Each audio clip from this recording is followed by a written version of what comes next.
오늘 본문은 시편 69편 1절부터 9절까지 말씀입니다. 제목입니다. 함께 하십니다. 하나님이여 나를 구원하소서. 오늘 본문인 시편 69편의 머릿말에는 이렇게 적혀 있습니다. 다윗의 시, 인도자를 따라 소사님에 맞춘 노래. 이 시는 다윗의 시라는 것이고 인도자를 따라 소사님에 맞춘 노래라는 것입니다. 그럼 여러분, 소사님은 무슨 뜻입니까? 소사님. 소사님 앞에 이라고 적혀 있어서 아래로 쭉 내려가서 이자를 찾아보면 무엇이라 적혀 있습니까? 아래 보니까 백합화 곡조. 그렇죠. 백합화 곡조라고 적혀 있습니다. 그럼 어떻게 됩니까? 이 시는 인도자를 따라 백합화 곡조에 맞춘 노래라는 것입니다. 이 시는 백합화라는 곡조에 맞춰 노래 부르면 된다는 것입니다. 그러니 이 시는 공적인 찬송으로 사용되어진 시였음을 알 수 있습니다. 우리나라도 옛날에 이와 비슷한 경우가 있었습니다. 부흥회 다니는 목사님들이 찬송가 곡에 좋은 가사를 붙여서 집회 때 부르는 것입니다. 그런데 이 시에는 특별한 것이 있습니다. 이 시는 다윗 자신에 대한 이야기이기도 하지만, 다윗 자신에 대한 시이기도 하지만 십자가에 달리신 예수 그리스도를 예표한 시이기도 합니다. 예수님이 걸어가실 길을 이 시를 통해서 구약 성경에서 미리 나타내 보이고 있는 것입니다. 따라서 이 시는 아름다운 정원에서 꽃을 피우는 백합화라기보다는 겟세마네 동산에서 피어나는 백합화, 가시덤불 속에서 자라나는 백합화입니다. 그래서 이 시는 1절에서 처음부터 하나님이여 나를 구원하소서라는 기도로 시작하고 있습니다. 그리고는 계속해서 나온 내용들이 여러 가지 고난에 관한 내용들, 사람으로서는 감당하기 어려운 고통의 내용들입니다. 무슨 말입니까? 이 시는 그 이면에서 예수님이 고난 당실 때의 내용들을 기록하고 있는 것입니다. 먼저 오늘 본문 1절에서 이렇게 말씀하고 있습니다. 함께 보십니다. 1절입니다. 하나님이여 나를 구원하소서. 물들이 내 영혼까지 흘러 들어왔나이다. 하나님이여 나를 구원하소서. 여러분 어떻습니까? 시를 시작하면서부터 이렇게 하나님이여 나를 구원하소서 라는 문장으로 시작한다는 것은 결코 쉽지 않은 일이지 않습니까? 그런데 이 시는 그 시작부터 이렇게 특이하게 시작하고 있습니다. 그러면서 다윗은 물들이 내 영혼까지 흘러 들어왔나이다 라고 해서 지금 죽음과도 같은 고통이, 절박함이 자신의 영혼까지 흘러 들어왔다고 호소하고 있습니다. 요나가 깊은 바다에 던져지고 큰 물고기 뱃속에서 기도할 때 물이 나를 영혼까지 둘렀다면서 죽음의 고통을 호소한 적이 있었는데, 지금 다윗이 그와 같은 심정으로 마치 거대한 홍수처럼 덮쳐오는 죽음의 절박함으로부터 자신을 구원해달라고 절규하고 있는 것입니다. 그럼 여러분을 믿으십시오. 하나님의 능력은 노아의 홍수 때 방주에 들어간 노아의 가족들을 모두 다 구원한 것처럼, 큰 물고기 뱃속에 있던 요나를 구원한 것처럼 하나님을 의지하는 자는 그 누구도 구원할 수 있습니다. 그 어떤 물속에서도 구원할 수 있습니다. 그 어떤 위급한 가운데서도 구원할 수 있습니다. 다윗은 이것을 알았습니다. 그래서 다윗은 급박한 상황이 처했을 때, 물들이 자신의 영혼에까지 흘러 들어오는 절박한 때 거두절미하고 구원의 하나님을 찾은 것입니다. 그리고 여러분, 우리가 정말 하나님을, 구원의 하나님을 믿는다면 생명의 위협을 느끼는 급박한 때 더 이상 다른 말이 필요 없지 않겠습니까? 하나님이여 나를 구원하소서라고 외치게 될 것이고, 이 한마디 외침 속에 모든 것이 포함되어 있는 것입니다. 베드로도 그랬습니다. 예수님 말씀에 의지해서 물 위로 걸어가던 베드로가 바람을 보고 무서워 빠져갈 때 외칩니다. 주여 나를 구원하소서. 베드로는 주저하지 않고 주여 나를 구원하소서라고 외친 것입니다. 지금 이 상황 속에서 자신을 구원할 수 있는 분은 오직 예수님이심을 알았던 것입니다. 우리도 이런 지경에 처할 수 있습니다. 우리도 절박한 삶에 처할 수 있습니다. 우리도 급박한 상황에 처할 수 있습니다. 그러한 때 오늘날 하나님을 믿는 우리에게 필요한 것도 하나님이여 나를 구원하소서라는 외침입니다. 여러분의 진정 하나님을 믿는다면 주저하지 마시고 하나님이여 나를 구원하소서라고 부르짖으시기 바랍니다. 하나님은 구원의 하나님이십니다. 하나님은 우리의 영혼을 구원해 주시고 우리의 생활도 구원해 주십니다. 우리의 영혼을 구원해 주신 하나님은 우리의 생활도 구원해 주십니다. 여러분 어떠한 경우에도 믿음을 가지고 하나님께 기도하시기 바랍니다. 위급한 때, 급박한 때는 물론이고 위급한 때, 급박한 때가 아니라 하더라도 금전 문제, 취직 문제, 그 어떤 생활 문제를 하더라도 구원의 하나님을 믿고 믿음으로 기도하면 하나님은 구원의 능력으로 역사해 주십니다. 하나님은 자기 아들을 아끼지 않으시고 자기 아들을 아끼지 않으시고 나를 위하여 내어주신 하나님이십니다. 그리고 여러분 여기를 보십시오. 십자가에 달리신 예수님을 보고 대제사장들과 서기관들과 장로들은 그가 남은 구원하였으되 자기는 구원할 수 없도다라고 희롱하고 비난했는데, 그런데 이 일을 두고 히브리서 5장 7절에서는 이렇게 말씀하고 있습니다. 그는 육체에 계실 때 자기를 죽음에서 능히 구원하실 이에게 심한 통곡과 눈물로 간구와 소원을 올렸고, 예수님은 하나님 아들이시면서도 십자가 고난과 고통을 받으셨는데 그때 예수님은 죽음에서 능히 구원하실 이에게, 누구에게? 하나님에게 심한 통곡과 눈물로 간구와 소원을 올렸다는 것입니다. 하나님이여 나를 구원하소서라고. 다윗이 이렇게 기도했고 다윗의 후손으로 오신 예수님도 이렇게 기도하셨습니다. 요나도 이렇게 기도했습니다. 오늘날 여러분이 이렇게 기도하는 믿음의 사람들이 다 되시기를 주님의 이름으로 축원합니다. 이제는 2절에서 말씀합니다. 2절입니다. 나는 설 곳이 없는 깊은 수렁에 빠지며 깊은 물에 들어가니 큰 물이 내게 넘치나이다. 사람이 물에 빠지면 무척이나 힘들지만 그래도 수영을 해볼 수는 있습니다. 그러나 사람이 수렁에 빠지면, 그것도 설 곳이 없는 깊은 수렁에 빠지면 살겠다고 발버둥치며 칠수록 더 깊은 수렁으로 빠져들게 됩니다. 그런데 지금 다윗이 바로 설 곳이 없는 깊은 수렁에 빠져 있다는 것입니다. 깊은 물에 들어가 있다고 합니다. 큰 물이 자신에게 넘치고 있다고 합니다. 다윗은 지금 헤어날 수 없는 극단적 고통에 빠져 있습니다. 스스로의 힘으로는 도저히 빠져나갈 수 없는 깊은 공경에 처해 있습니다. 그래서 어떻다는 것입니까? 이런 때 다윗은 어떻게 하고 있습니까?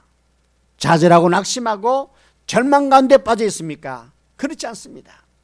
그런 때 다윗은 하나님께 부르짖고 있습니다. 너무 부르짖어서 피곤할 만큼 하나님께 부르짖고 있습니다. 목이 마르도록 하나님께 부르짖고 있습니다. 하나님을 바라되 눈이 새하도록 하나님을 바라고 있습니다.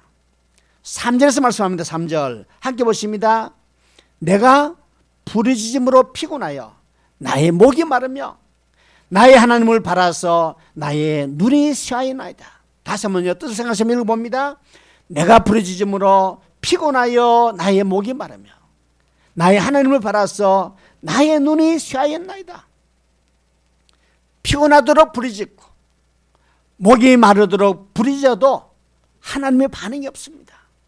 또 부르짖고 또 부르짖어도 반응이 없어. 그렇게 하나님을 바라고 또 바라고 얼마나 하나님을 바랐던지 눈이 쇠하여질 정도였습니다. 그렇다면 여러분, 이 말이 무슨 말입니까? 그만큼 기도했지만 하나님의 응답이 없었다는 것입니다. 하나님을 바라고 또 바라고 눈이 쇠하여질 정도로 바라봤지만 응답이 없었다는 것입니다. 여러분은 어느 정도로 기도해 보셨습니까? 문제 해결을 위해서 어느 정도로 기도해 보셨습니까? 조금 기도해 보다가 응답이 없으면 금방 포기해 버리진 않습니까? 근데 여러분, 우리가 정말 하나님을 전능하신 하나님으로 믿는다면, 나를 구원하실 하나님으로 믿는다면, 나를 사랑하시는 하나님으로 믿는다면 우리도 포기하지 않고 기도해야 하지 않겠습니까? 바라고 또 바라고 눈이 쇠하기까지 바라보아야 하지 않겠습니까? 수렁에 빠진 내가 의지할 곳은 하나님밖에 없는데, 하나님마저 들어주지 않으시면 더 이상 갈 곳이 없는데, 그런데 하나님은 아무런 반응이 없어. 그러나 여러분, 그래도 여러분은 낙심하지 마시고 끝까지 하나님을 바라보시기 바랍니다. 하나님은 그 뜻을 위하여 때로는 오래 참으시기도 하지만 때가 되면 반드시 이루어주시는 구원의 하나님이십니다.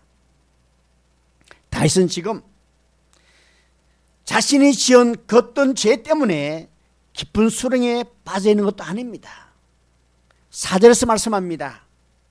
까닭 없이 나를 미워하는 자가 나의 머리털보다 많고 부당하게 나의 원수가 되어 나를 끊으려 하는 자가 강하였으니 내가 빼앗지 아니한 것도 물어주게 되었나이다. 여러분 어떻습니까? 사울왕과 그의 추종자들이 다윗을 추격할 때 그들은 까닭 없이 다윗을 미워하고 추격한 것이지 않습니까?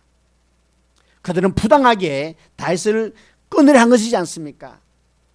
온 나라에 방을 붙여놓고 다윗을 본 사람은 신고하도록 했습니다. 다윗을 잡으면 상을 주겠다고 했습니다. 그러니 까닭 없이 다윗을 미워하는 자가 사방에 깔려 있었습니다. 숨어 있을 곳이 없을 정도로 사방에 적들로 가득했습니다. 그런데 여러분, 이 4절 말씀을 가만히 보면 예수님의 모습이 떠오르지 않습니까? 예, 맞습니다. 이 말씀은 바로 예수님을 두고 하신 말씀입니다. 요한복음 15장 25절에서 예수님 말씀하십니다. 그러나 이는 그들의 율법에 기록된 바 그들이 이유 없이 나를 미워하였다 한 말을 응하게 하려 함이라. 그들이 이유 없이 나를 미워했단 말을 응하게 하랍니다.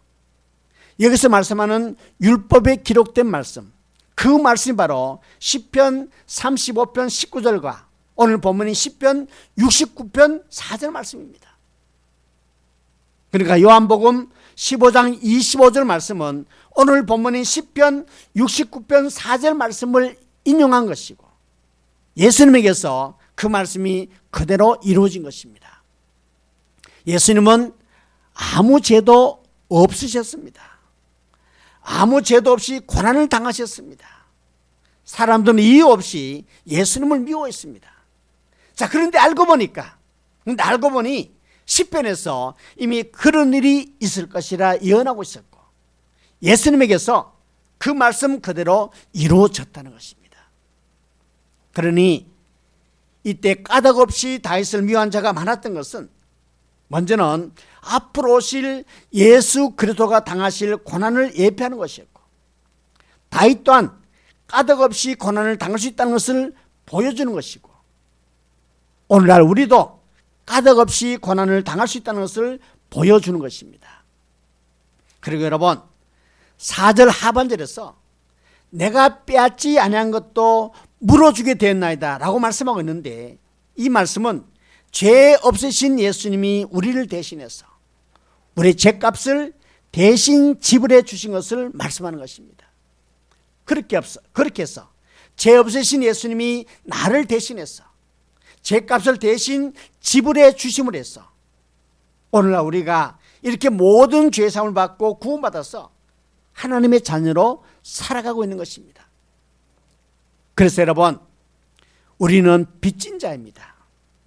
죄 없으신 예수님이 생명을 버리신 것으로 우리가 구원받았습니다.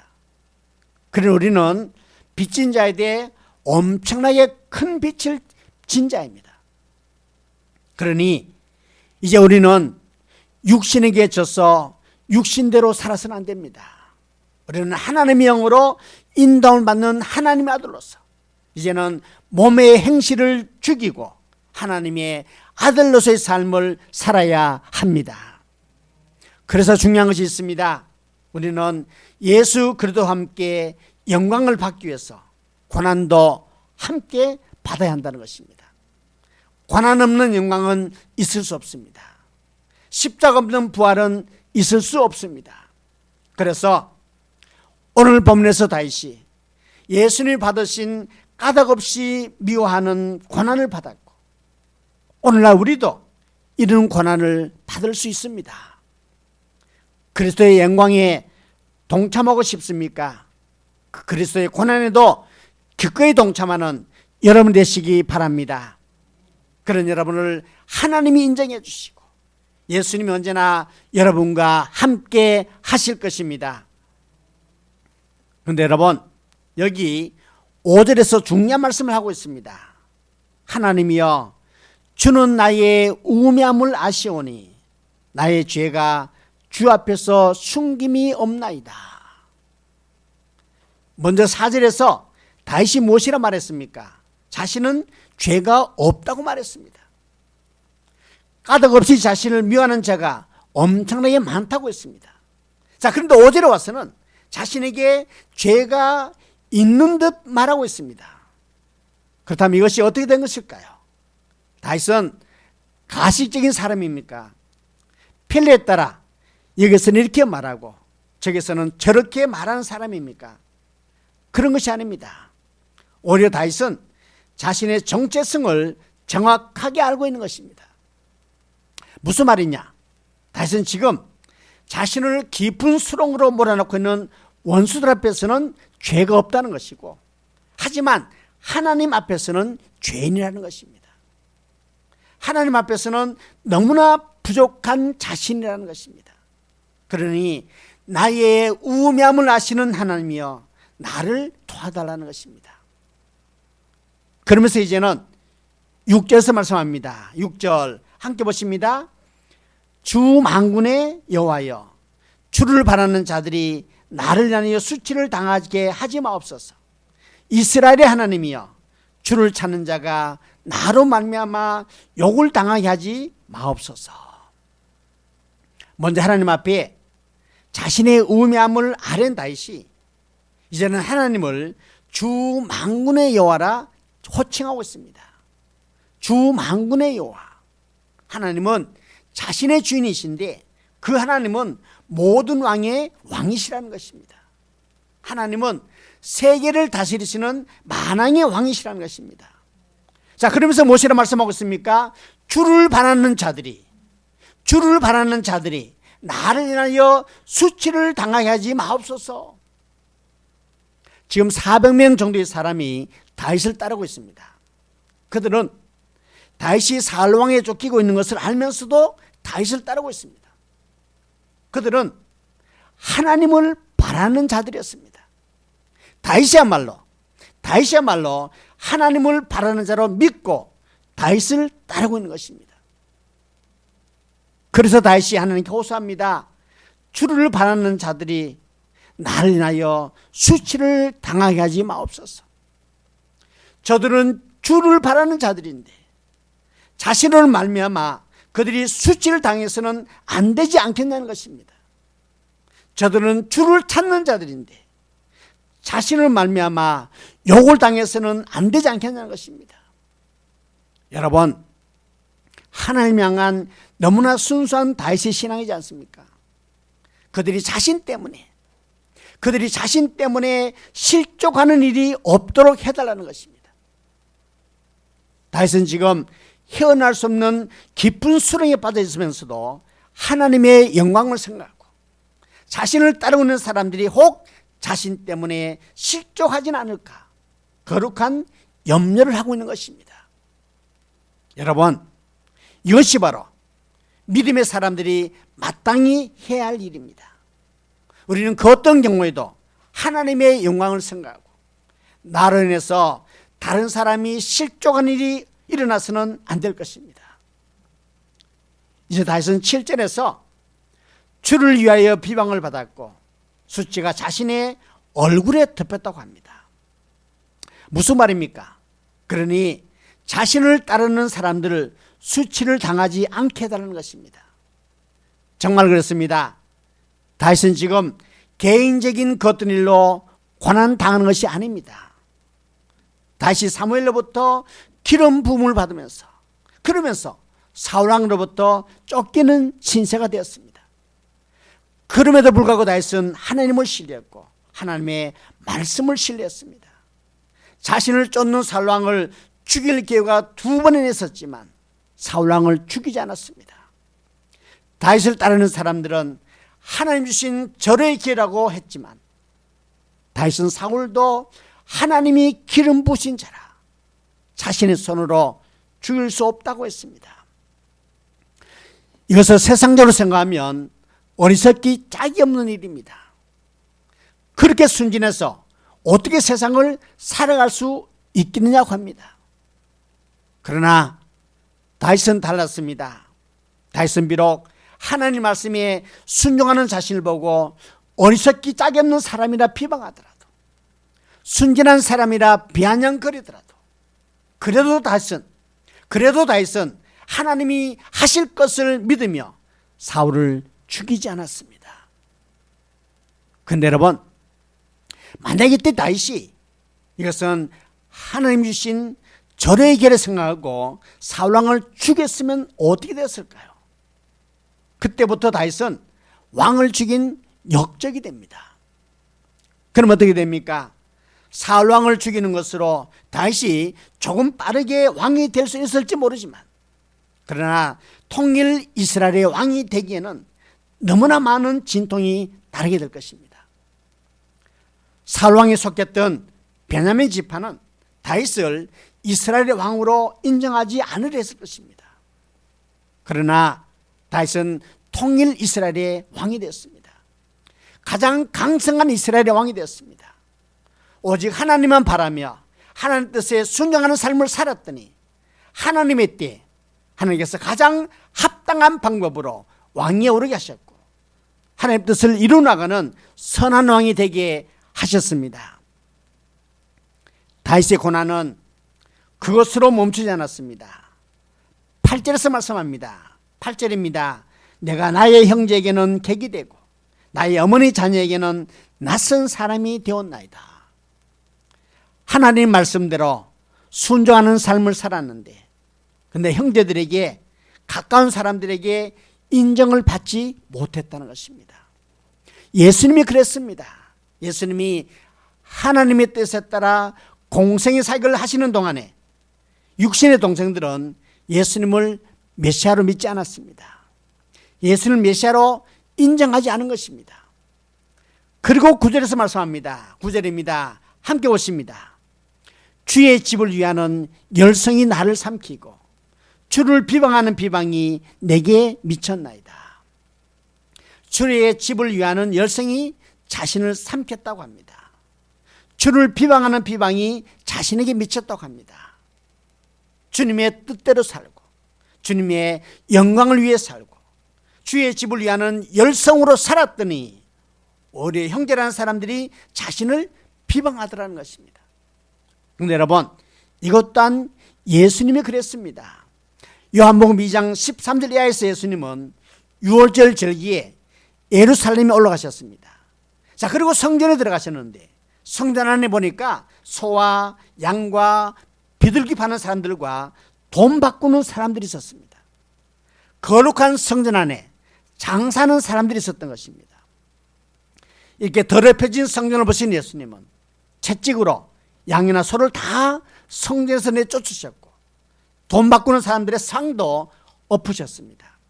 그리고 요한복음 2장 17절에서 이렇게 말씀합니다.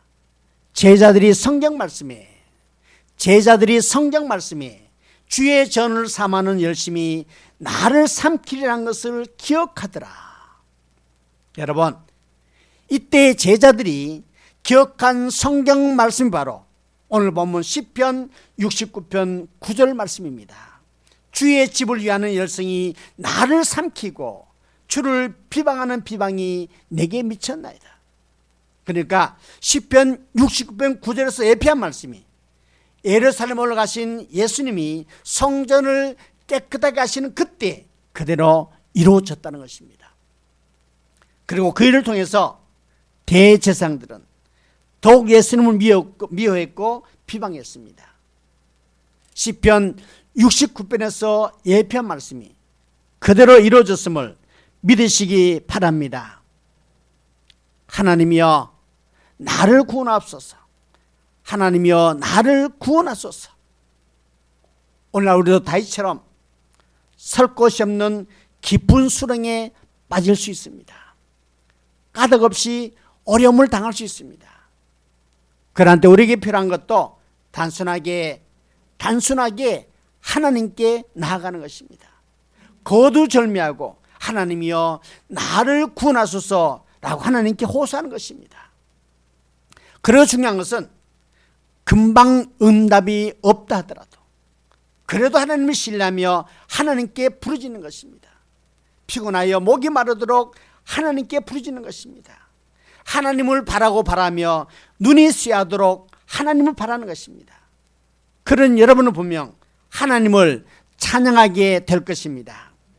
여러분 믿으십시오. 하나님은 구원의 하나님이십니다. 하나님은 우리의 영혼도 구원하시고 우리의 생활도 구원하십니다. 오늘날 구원의 하나님의 역사가 여러분과 여러분의 삶의 현장 가운데 나타나기를 주님의 이름으로 축원합니다. 주님의 이름으로 축원합니다. 아멘.